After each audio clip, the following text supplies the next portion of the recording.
Hello, my fellow Ripplers. This is Chris Miles, your cash flow expert and anti-financial advisor. Guys, welcome to our show that's for you and about you. Those who work so hard for your money, and you want your money to start working harder for you now. You want that freedom, cash flow, and prosperity today, not 30 or 40 billion years from now, but right now, to live that life that you love with those you love, doing what you love. But most importantly, guys, it's not just about creating freedom for yourself. It's about becoming free so that you can create a bigger impact in the world by creating a ripple effect through the lives of others. And as you're blessed, you have greater ability to bless more lives. Guys, thank you so much for allowing me to create that ripple effect for you. Appreciate you binging and sharing and growing this, which has been amazing. Like, I really appreciate being able to serve you guys. As a reminder, you can always check out our website, moneyripples.com. There's that free ebook, Beyond Rice and Beans, 7 Secrets to Free Up Cash Today. You can check out for free, so check it out. Chris Miles was able to retire twice by the time he was 39 years old, but he's not content to just enjoy his own financial freedom and peace of mind. Chris wants you to have your own ripple effect so you can live free today. He's not the financial advisor you expected. He's the anti-financial advisor you deserve. He's jumping behind the mic right now, ready to make waves. Here's Chris Miles. All right, guys. So I got a special guest here, someone that I've had on before, but it's been several years, and someone that I've known for now well over a decade. Amazing man, heart of gold. And I know you guys are going to love this interview. So I've got on here Dr. David Phelps. Now, David, if you don't know much about his backstory, we might hear a little bit about that, of course, but he actually owned and operated his own private practice in the dental space for 20 plus years. But then, of course, big life interruptions happened. Luckily, he had been doing things in the real estate game and investing, doing things outside of the traditional norms.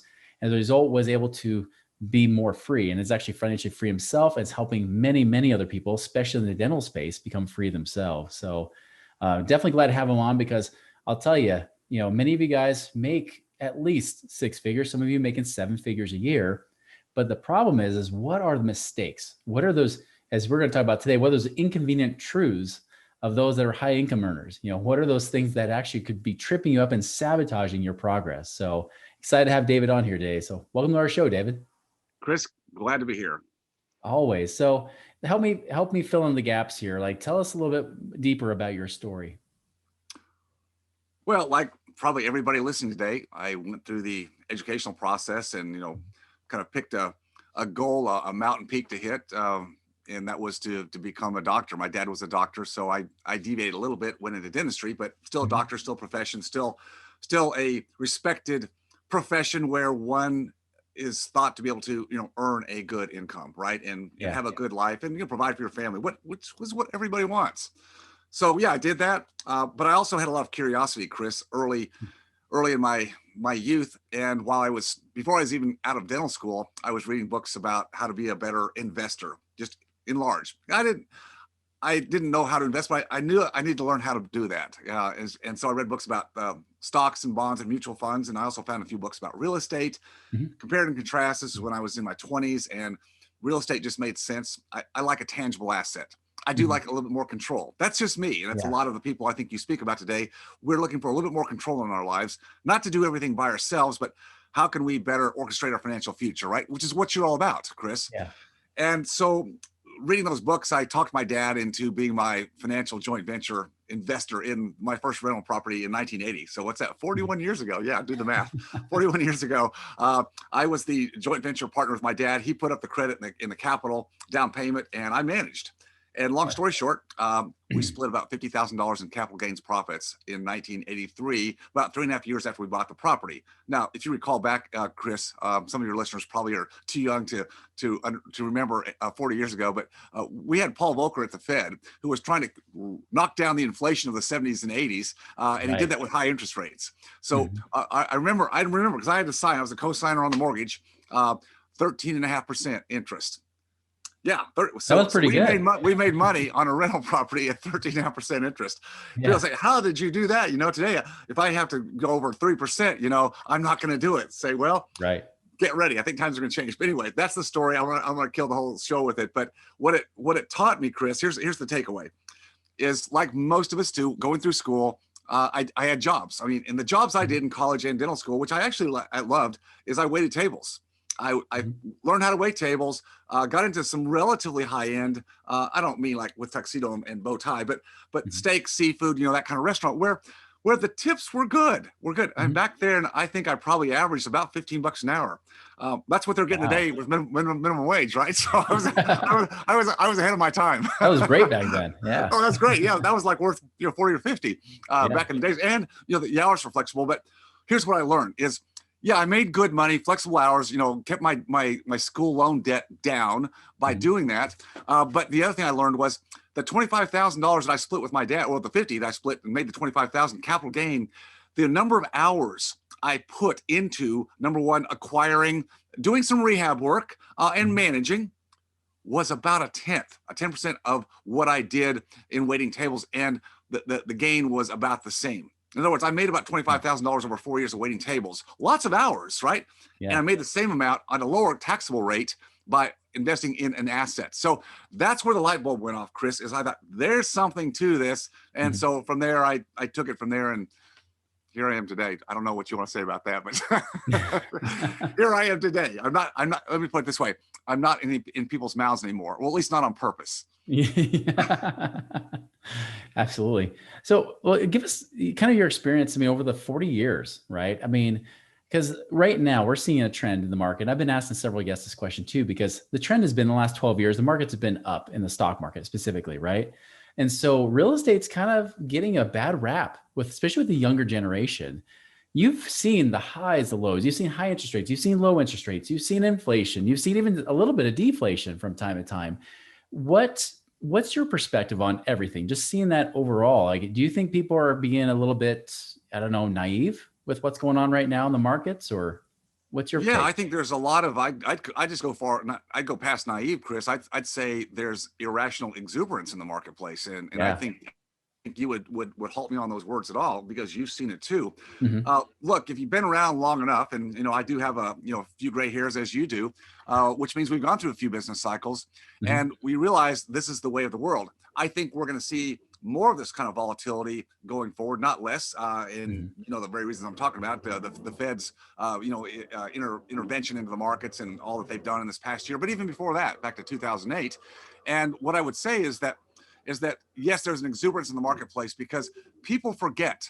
People that went through the last Great Depression recession in 2008 and somehow survived it, or whatever happened to them. But everybody forgets. And when times are good, people tend to forget that not everything keeps going up forever. It never does, never in history. There's going to be a change at some point. And so you can look at asset bubbles, which is what I think we have both in the stock market. We have an asset bubble there. We also have an asset bubble in real estate. However, I will condition that by saying in real estate, I have a much higher ability or propensity to be able to control my investments in that asset class versus the market. In other words, real estate is affected by the market cycles, but I can position my investment into what I would call more essential real estate that I believe has stability, and through the last 4 decades has gone through the market cycles with much less of the volatility and with very little change in the actual cash flow dividend, which is really what you ought to look for in your investments, notwithstanding some offsets with tax preferences, which real estate gives us that. Also the inflation or appreciation factor, which is a hedge against what we may see in the future. But the cash flow, stability of cash flow is what I look for. And again, I've been through a number of cycles where I have witnessed how well that's worked in the right asset class, in the right geographic area. I don't know how to do that on Wall Street. I'm not saying people can't do it, but I don't know how to do it. But David, like, I'm in these dental real estate groups on Facebook, and they all tell me real estate's only 3%. It's just not enough to make any money. Where the stock market the last 12 years has been 14%. Sure. So isn't that the way to go? Sure. Well, again, it's the exuberance of the market. I tell people, sure, when people hit some home runs, and you could hit some home runs. I mean, look what's going on with cryptocurrency, right? I mean, that big wave, right? And people are like, watching it go, oh my gosh, there's never anything like it before, and you better get in, and then it takes a dive down, and it's like the roller coaster. It's like the real roller coaster, right? Yeah. So I look for sustainability. I'm not a one-hit wonder guy. I want something that through the ages, decade after decade, historically produces good, stable, strong results. I'm not a trader, Chris. I just, and that's what we're talking about when people are trying to ride these highs and, catch the wave and that kind of stuff. If you know how to time it that well and you're that good, more power to you. I don't know how to do that. I never have been able to do that. I agree. Yeah. Amen to that, man. So let's get into the topic at hand. Like, let's talk about some of these inconvenient truths of high income earners, because I know I talk to a lot of people that will listen to this show sometimes for years, right? And then they'll reach out and they'll say, okay, Chris, here's the deal. Like, I make multiple six-figure income. I'm asset rich and essentially passive income poor or broke, even like where there's nothing coming in, right? What are some of these inconvenient truths of these high income earners? Like, what are things that they need to watch out for and need to take action on? Well, I think the first one is just mistaking income for wealth. When you are blessed and have the ability to make a good income because you have climbed the educational ladder, right? And you have a skill set that allows you to do that. Great. I mean, I did that too, and that's wonderful. But income is transactional, meaning you have to show up every day, every week to a great extent to have that income. And so you said earlier on your opening, that's not freedom. Money by itself is not freedom. It's what we want to do with that money. So if we need money to trade for other things we want, which is more times than not, we want time, and then other adventures in life. But how do you have that if you're the cog in the wheel that has to produce the regular income, even a high income? So we get into this, I think, too trapped too easily from the sacrifices that one makes to climb that educational ladder to get to that point. And finally you get out of school, right? We've all been there. Finally, and if you've been married, your wife's been supporting you. This is typically the way it is. They're supporting you along the way, and you've been eating, rice and beans. Right? and you get to you cross the stage with your diploma, and then everybody comes at you with bank loans and credit card offers, and you can lease this car. I mean, it's like, just sign your name. The world is yours, and you kind of feel like, yeah, it kind of is. It kind of should be. Well, that's dangerous. And again, I'm not saying we all have that feeling. I'm not saying I'm human too, right? But once you get on that ratcheting up that lifestyle, because you can, and because you do have the credit, but then what happens, Chris, is people get in that credit cycle. Well, credit's cheap today. Money's almost free today in a lot of respects. So, gosh, I could have that bigger house. I could have those really nice cars. Wait, why not a lake house? I mean, nothing wrong with that stuff, Chris, but the problem, as well as I do, is if you let the cart get before the horse and allow your lifestyle to ratchet up before you start investing in whatever it is you like. But, I like the tangible assets, investing something that's got a tangible value to it, that's going to produce equity, net worth, stability, and cash flow. That's what you want to do. So I was kind of hard on my wife in my first marriage. And I love her. I mean, she was great for my daughter. But, I learned early that if you want to have more stuff, and again, nothing wrong with a bigger house or better cars. I'm all for it. I told her, I said, look, if you will just wait and let me invest in these different rental properties, the properties will pay for that stuff. I'll even take some of the excess rental money that I would relatively rather snowball down the debt or invest in something else. But I said, I'll even take that if you let me invest in those assets first. Then we'll use any excess to finance what it is. If it's a nicer car or something, I said, do it that way. Get the assets first, and then let those pay for it. And now you're on a better track. I totally agree. So that's the first one. Income is not wealth. Wealth is the assets, whether it's a business or equipment or real estate or if you like stuff on Wall Street that produces it, more power to you. But that's what you want to have. That's what wealth is, and that's what eventually provides you freedom. So focus on the assets first, the investments first, before you let the lifestyle ratchet up. That was number one. Number two, so specialized training is fragile. Specialized training is fragile. In other words, again, we're told by society and where we go to school or the industry that are you getting that noise? Just a little bit. It's not too bad. It's not bad. All right. I'm sorry. I had some workers here, and if it was bad, I was going to cut it for you.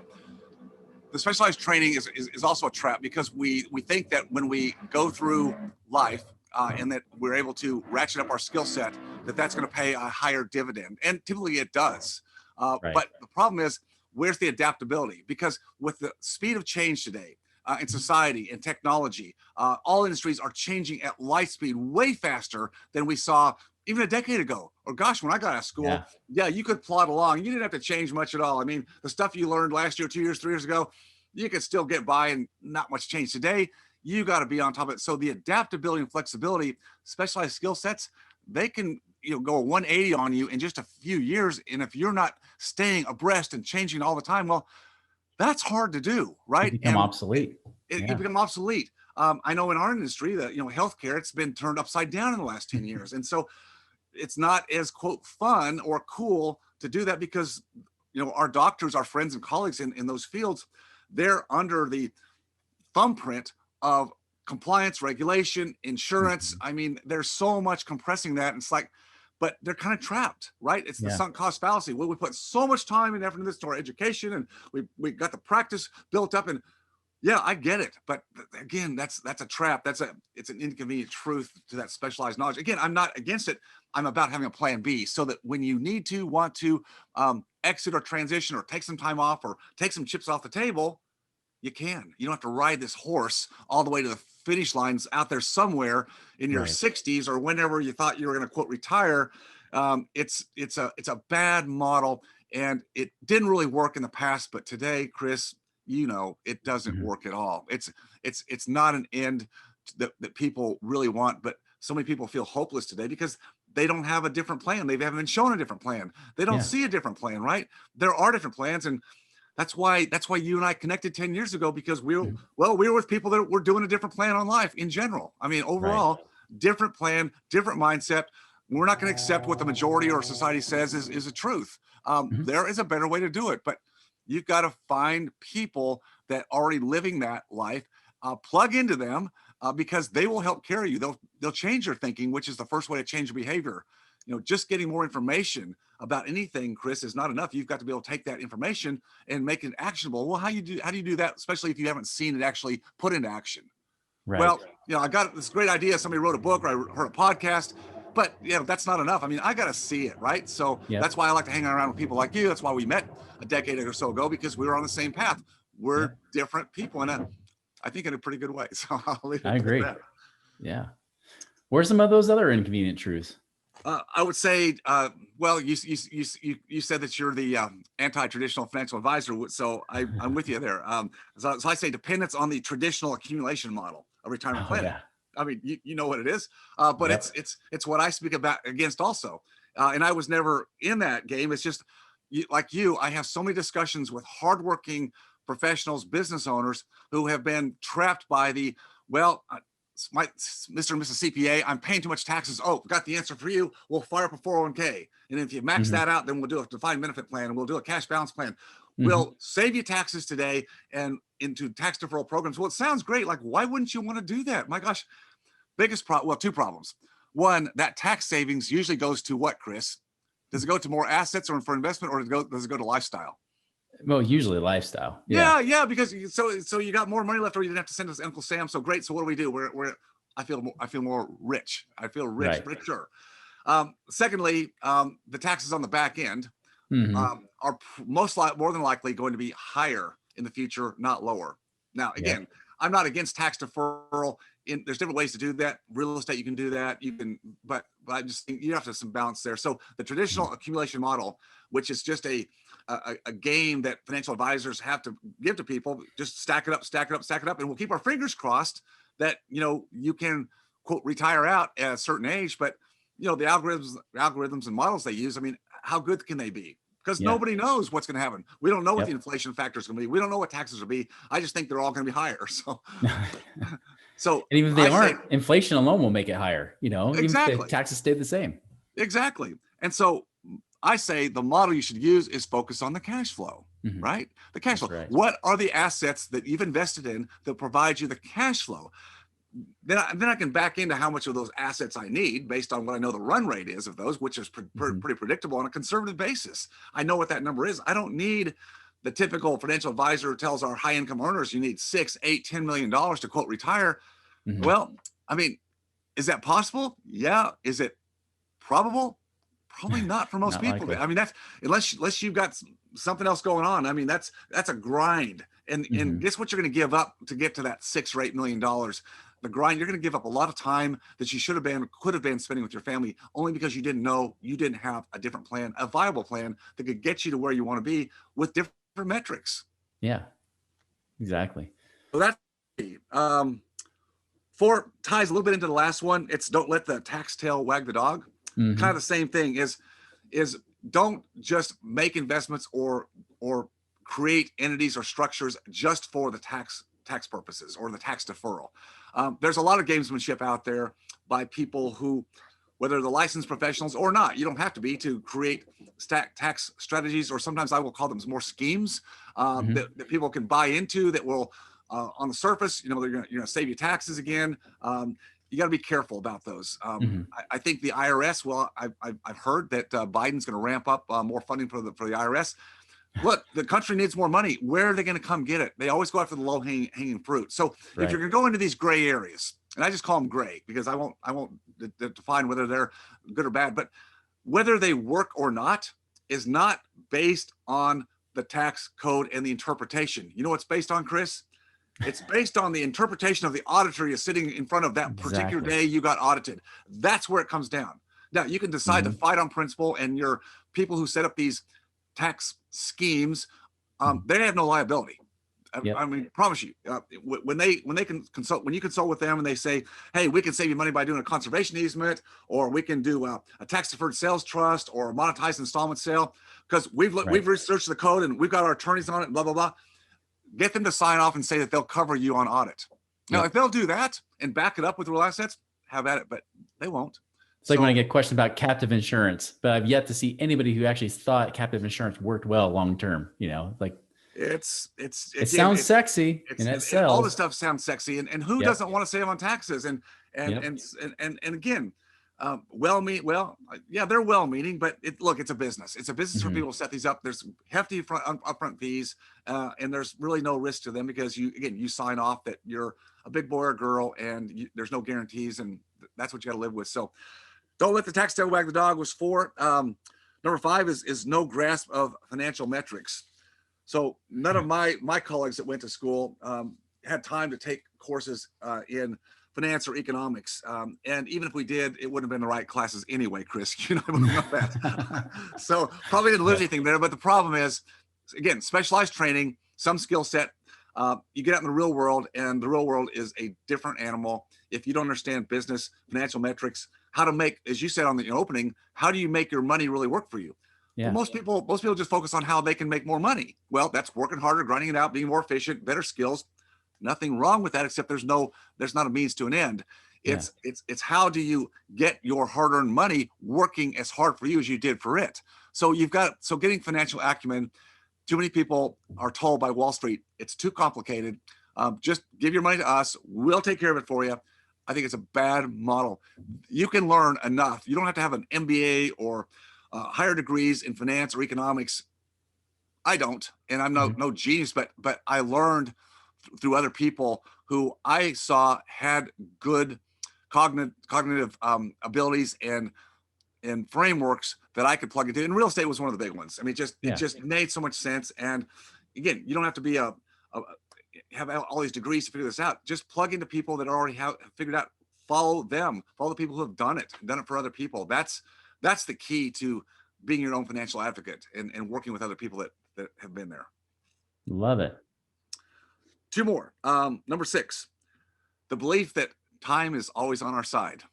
Well, when we're young, it seems like, when we're young in our 20s or 30s, we just always want to be older, right? It's like but there's always this thinking that, I got my family going, and I got my business going now, and I need to live life a little bit. And, when I get my 40s, then I'll start, planning for the future and all this. Like, again, back to the basics, the compound effect of the habits that we start when we're younger, whether it's finance or health, business models, if those habits will compound over time. So the longer you wait to start building momentum in your asset class, the harder it is to get to that point where you have freedom. So again, I would say, even if you start with something small, when you're just starting out, you don't have to go put some big investment together or have $100,000 to put in something. No, you can start small. It's just the habit. And once you get it going, and once you see how money works, which is what you teach all the time, once you see how it works, it becomes addictive, and it's a good addiction. Yeah. It's a good addiction to have. And you get your spouse on board, and when you show him or her that there's something in it for them, which is very important, right? In life, you can't all be about you. My my propensity is I'm a very long range planner. Mhm. I don't need a lot to make me happy, Chris. And I think you're the same way. I just don't need a lot Mhm. of stuff to make me happy. I get joy Right. out of what I get to do with the people I get to spend time with. Um, but I'm very, very distant focused, and my wife happens to be more current focused. Mhm. No, that's good. That's good because she evens me out. So I You need learned to say, both. yeah, right. Yeah. You have to enjoy both sides of it. So I give her the security of, yeah, she knows I've got our back the long term, but I also know she pulls me back into the present because sometimes I can push out too far. So the Mhm. balance there, but the time compounding of whatever you start today, whatever your construct is, start it early and add to it as you go. That compound effect, the snowball effect in a Mhm. positive way. Uh, it's amazing, Kristen. You've seen it, you've done it. Um, Early on, it doesn't seem like you're getting very far. It takes a little time, but boy, Yeah. once you got that program working right, boom. And it's amazing how fast it grows. So you just a little bit of Mhm. patience, a little bit of discipline on the front end, and watch it go. So work with good people who can help you do that. My last one is tactical versus strategic. No focus, incongruent investments, which means people get hooked on the bright shiny object of the day, right? Because Mhm. they get on Facebook. They hear on Facebook, oh my gosh, so and so, oh, they just did this cool investment. I see a lot of the dentists on Facebook. Bless their hearts. There was one group that was supposed to be an investment group, and they're all traders. Uh-huh. I was like, well, just change the name. Change the name, Yep. right? It's like they, it's just it's just the again naivety. I Mhm. love the fact that they want to look at finances, but I think they're just missing some frameworks. And if they just had a little bit of help and guidance, they could take all that energy and focus it on some things that actually had some momentum. If you still want to play ball and gamble a little bit with a certain amount of money, I got no problem with that, Chris. You probably don't either. But Right. know what it is. But if you put Yeah. all your eggs in this thing about where I'm gonna hit the big one, I'm gonna hit the big one, that's very unlikely to happen. And usually, if you hit a big one, how sustainable was that? Well, it's not. You're not going to hit another big one. And usually, what's going to happen is that's going to be taken down at some point. It's going to Mhm. topple because you didn't really understand the fundamentals of how wealth is made. It's not made by hitting a home run in something because you kind of got lucky or you hit the market Mhm. in stride. A lot of people today, Chris, in all markets of investments that are advisors, or they're deal sponsors. A lot of them are. It's not because they're that good. I'm just going to say it. It's because they hit the market on a bull run. You said Yeah. it earlier. This big bull run. How good are they in a downturn market? That's what you want to know, right? How Yeah. what's their track record over that period of time, not just in the last 5 or 6 or 7 years, which most people probably have done pretty well. And they can look at their track record. Oh, look what I've done in the last 7 or 8 years. Well, it's all been good. Well, yeah, but you kind of have to be an idiot not to have done halfway decently in the last 2 years, right? So Yeah. those are my seven that kind of come to mind when I look back and my life, what I've learned, Chris. But also like you, I have the blessing and privilege to work with a lot of really hardworking, very very solid people that I love. And the feeling that you get to have when you get to sow some of your experience and wisdom and the mistakes that one Mhm. has made and sow those back into people that can help them on their pathway forward.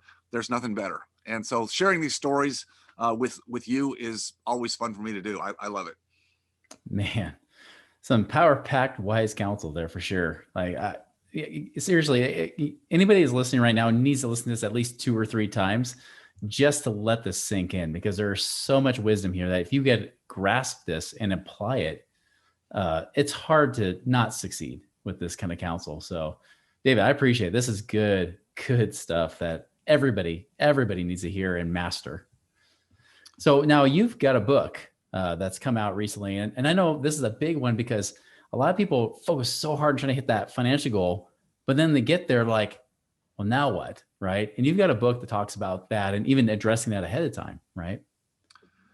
So I've written a few books, Chris, but this book, it's called What's Your Next? Yeah. It's the blueprint for creating your freedom lifestyle. And it's certainly got financial frameworks in it. Some of the books I've Mhm. done in the past have been more focused on real estate, and that's all fine and good because that's Yeah. a model that we both understand and like. But I wanted to write a book that would speak to really a diverse generational group. So young people who Mhm. are just getting started in life, mid-career, and enders. Because as you said, people need to know, really what's next. I don't believe at all in the world that we live in today that anybody should feel like they get into one career path or just one business that's going to stay the same, because it's not. I mean, if you're crazy if you think it's going to. So it doesn't mean this book is only for people who are ready to like sell and quote retire. Right. It definitely can speak to them, and that is a problem for some people because they've worn one hat all these years and they finally got the financial independence and they're ready to let go, and then they self-sabotage that because they're like worried about because they don't know who they are. So we talked to those people, but also for younger people who are younger and just realizing the opportunity to evolve and iterate. Sometimes even slightly your business or career path. It's okay to do that. In fact, I think you should look at doing that. Don't think you're going to get into one thing that's going to stay the same, because as I said earlier, the world is changing too fast to think you're going to do that. You've got to be able to be willing to allow change to guide you to where your next is. And so anyway, I got a lot of great feedback from the book from not just the breadwinners of families, but also the spouses. Said it sewed a lot into them. So if you're listening today and you love what Chris talks about, you love what I talk about, but you're trying to figure out, how do I get my spouse on board? Because I'd love to have this kind of life, this freedom too. And we just don't have a way to connect and converse. I think if you read this book, it might help you have those conversations to get on board, because the big thing in life is you got to do it. If you're assuming you're married, you have a significant other, you got to do this together, right, Chris? That's right. If you're trying to pull it yourself, it's not going to work. So how do you have these conversations to tie it together? It's about giving each person what's in it for me, and some of that's got to be togetherness, but some of it's got to be individual too. That's right. So anyway, I could go on and on about this. It's always fun to talk to you, Chris. Always. No, it's good stuff. Everybody go find that book. Where's the best place they can find it? They just go to your website. Or they go Amazon? Well, easiest place is Amazon. I just say go to Amazon. What's your next? Yeah. And if you pick up the book, I did the Audible for it too. So if you want to listen to it, you get to listen to my voice. If you don't like my voice, then don't get the Audible. But I did the Audible. It gets Kindle as well. But if you pick it up, what I'd love to do is get feedback, and the best place to get feedback is on Amazon. Give it a review and just say, what did the book say to you? What motivation did it give you if you pick up the book? So I appreciate you letting me mention that, Chris. Absolutely. And you've got a podcast too that I know people can follow as well, right? Yep. The Dentist Freedom Blueprint podcast. You don't have to be a dentist. We'll make you an honorary dentist. No, there you go. It's not clinical at all. It is about freedom. And, but I think whatever your line of work or business is, we all have the same issues, right, Chris? I mean, every business owner, entrepreneur has the same issues. I just speak to dentists because that's where I came from. But if you want to plug in there, certainly glad to have some new listeners. Awesome. Well, we'll put that in the show notes as well. So again, David, I really appreciate your time. Like, again, such wise, sage counsel that everybody needs. Really appreciate it. Chris, thank you so much. I appreciate you. You bet. So everybody go check out the show notes, or if you're driving, don't check out the show notes, look at it later, but look up David Phelps, look up What's Your Next, as well as his podcast. But again, guys, it's one thing to be a hearer of the word. It's another to be a doer as well. When you become the doer and you actually apply this, that's when the real results change. It's not just philosophical, it's about real life. So guys, go and make a wonderful and prosperous week. And we'll see you later. Visit us online at moneyripples.com for more resources to help you fix money leaks and get your money working harder for you now.